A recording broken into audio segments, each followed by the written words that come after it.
Au moment où nous parlons, 300 000 personnes dorment à la rue. 10 millions de nos concitoyens vivent sous le seuil de pauvreté. 1 million subissent des coupures d'électricité. Un tiers des Français se privent d'un repas. Et un Français sur deux a du mal à régler ses factures d'électricité. En vérité, tout cela ne vous intéresse pas. Votre seule boussole, c'est la haine des étrangers. La proposition de loi que nous examinons aujourd'hui en est l'illustration parfaite. Par vos obsessions racistes, vous tournez le dos aux véritables enjeux du pays et montrez une fois de plus votre vrai visage. Je le redis ici à toutes celles et ceux qui nous écoutent, tirer le droit des étrangers vers le bas ne va jamais améliorer les droits des Françaises et des Français.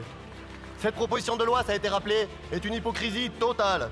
Vous cherchez simplement à assouvir aux fantasmes et à justifier l'expulsion massive de millions de personnes, comme vos amis allemands de l'AfD, fondés par des nazis. Cette proposition de loi, c'est aujourd'hui un coup de communication CNews. Mais quelle différence entre les réunions de groupe du Rassemblement National et les comités de rédaction de la chaîne de Vincent Bolloré? Est-ce Vincent Bolloré qui vient directement à l'Assemblée présider vos réunions de groupe? Ou est-ce que vous allez dans ces locaux à Issy-les-Moulineaux? Votre loi n'a qu'un but, propager et légitimer la théorie du grand remplacement. Une idéologie xénophobe et conspirationniste sur laquelle votre candidate Marine Le Pen a fait campagne pour justifier la haine et la violence. Depuis 1945, la France a adopté 119 textes sur l'immigration. Vous dites que rien n'a été fait. Pourtant, depuis les années 60, la machine à expulser est bien en marche, entraînant enfermement et éloignement.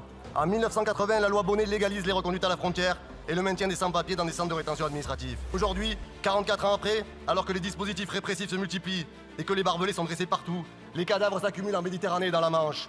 Cette année a été la plus meurtrière pour nos mères depuis la dernière crise migratoire.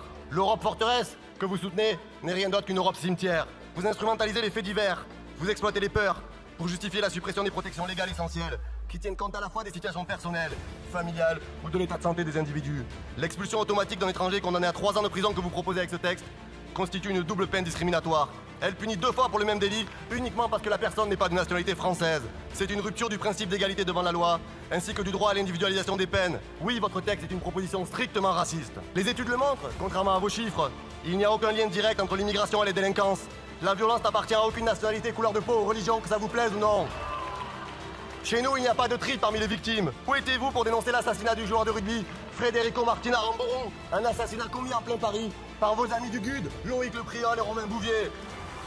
Où étiez-vous pour dénoncer la tentative d'incendie du domicile du maire de Saint-Brévin par des militants que vous avez chauffés à blanc depuis cet hémicycle? Où étiez-vous pour les graves menaces à l'ordre public qui viennent perturber le pays par des groupuscules d'extrême droite, identitaires et néo-nazis qui fournissent vos attachés parlementaires? Où êtes-vous quand vos amis attaquent des universités, des associations, des élus, des militants, des librairies et des lieux de culte? La seule réalité, c'est que pour vous, la violence est inacceptable lorsque l'auteur est étranger, elle est acceptable lorsque la victime est étrangère. Voilà ce que dit votre proposition de loi. Et enfin, se préoccuper des questions migratoires, c'est agir sur ses causes profondes. Les guerres impérialistes, le pillage capitaliste et la destruction climatique que vous soutenez avec votre programme.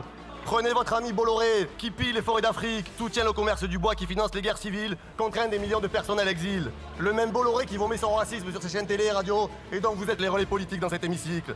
Je me désole de voir que le représentant du gouvernement reprend mot pour mot l'idéologie de l'extrême droite et se cache derrière eux pour participer à cette funeste marche. Humanistes et républicains, nous sommes antiracistes, comme les millions de citoyens qui ont fait gagner le nouveau Front Populaire aux dernières élections législatives. Le peuple de France vous a barré la route.